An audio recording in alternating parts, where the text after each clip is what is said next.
Hey everyone, so in this section we're talking about potential career paths for political science graduates or for those of you who anticipate that you're going to be graduating with a political science degree.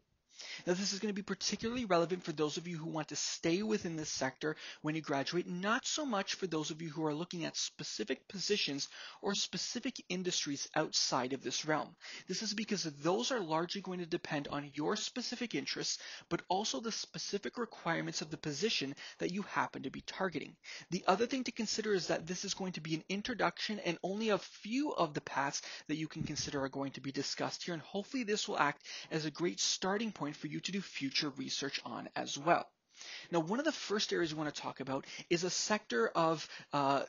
political science that many people have probably considered at some point in their political science journey, which is getting a job within government. Now, this can encapsulate anything from the state government to the federal government and a variety of different branches within the government as well. One of the things to consider if you're going down this route is the fact that these positions tend to be highly competitive and in some cases will require advanced level training either at the master's or PhD level or a number of years of experience to go along with your training as well. Another thing to consider, and this is particularly true if you're going down the policy route, is the fact that not only are these positions highly coveted and going to be highly competitive, but in a lot of cases, your ability to secure a position down this route is going to depend largely on your ability to effectively network with the people that you want to be working with or policymakers who are going to be willing to take on either assistant or somebody at a junior level to help them as well. A lot of people look at policy level work as something that they would like to do or like to work towards in the future,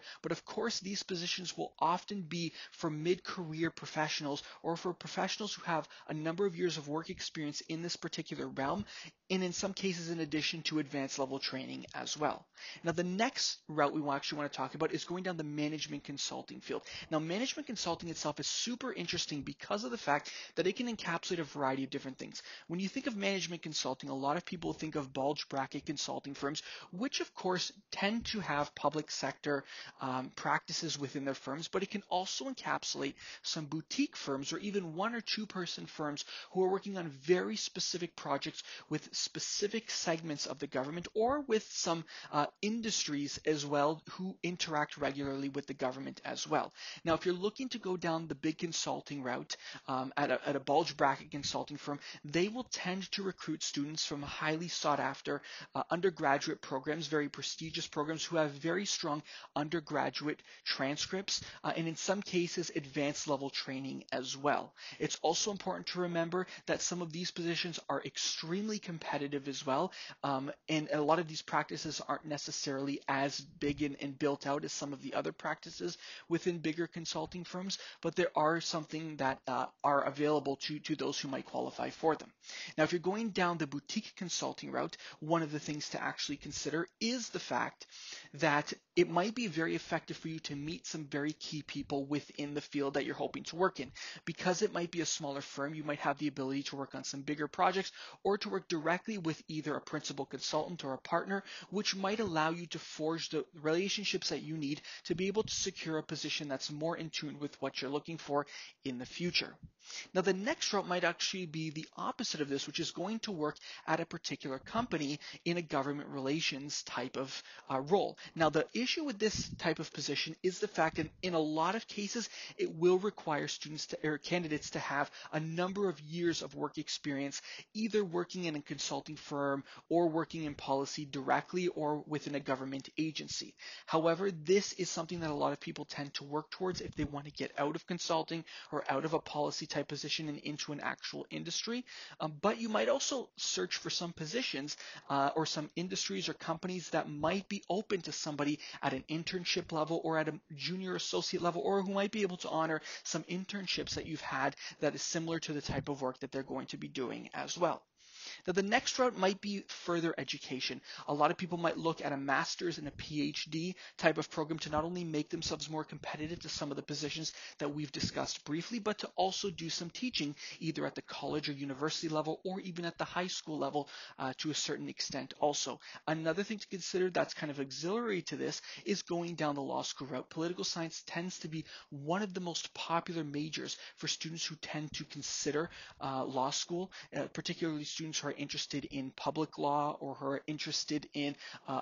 transactions law or family law or a variety of other segments within law as well. If you are interested in going down the law school route, it is important to remember that you'll have to have very strong undergraduate transcripts, and you'll have to have a very strong LSAT score as well. So if you're not familiar with that, you're going to have to familiarize yourself with that process as well. It's of course important for you to remember that this is going to require an additional 3 years of work in a university setting, and it's going to be a substantial investment for you as well. So that's also something for you to consider if you want to go down this route now also. In terms of building out a work experience or building out a portfolio, a lot of students, even at the undergraduate level, will look to do things like blogging, either for niche political websites or doing some journalistic work for some smaller politically based publications as well. The great thing about this is that it might not actually materialize into a paid position, but it might get their name out there and might allow them to meet some key contacts, but to also be able to build up a portfolio that they're able to bring with them to potential job interviews or to other interviews that they're looking for as well. This is also a great route for those who are looking at positions outside of the political science route, who actually want to still have their foot in the industry or who want to build up some experience while they're building up experience in a completely auxiliary type of field, so that they can maybe transition back in the future once they have a more robust portfolio and have some work experience under their belt as well. In some cases also, if the candidate's looking for some positions at a more prestigious publication as well, this might be their chance to actually build out a strong enough portfolio to either land them an interview or to meet key contacts that might help them work towards these types of positions as well. The next one is a little bit more niche, but there are some opportunities within banks, and this is particularly true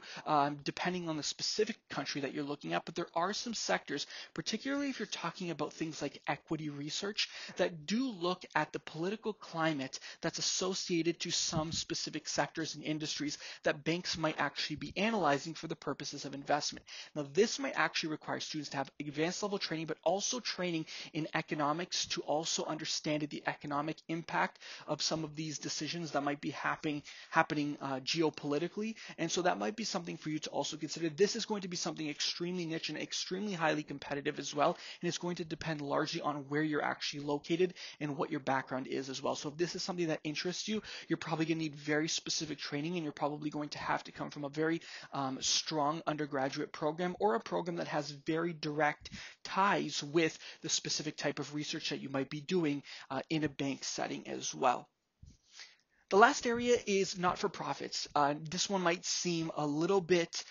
straightforward to many people, but there are a lot of not-for-profits that are politically based or who are based around addressing a particular political issue, either domestically or internationally as well. And so not-for-profits are a great opportunity for students to either get an internship or gain some work experience to eventually be able to transition to something different, or to even work their way up within a not-for-profit setting as well. A lot of students will actually do so on an internship basis, either during their undergraduate program or either afterwards as well, to gain enough experience for them to maybe even transition to a master's program, either in public policy or public administration, based off of the experiences that they're able to get in this particular setting as well. So that might be an opportunity for a lot of students who are looking for an entry-level type of position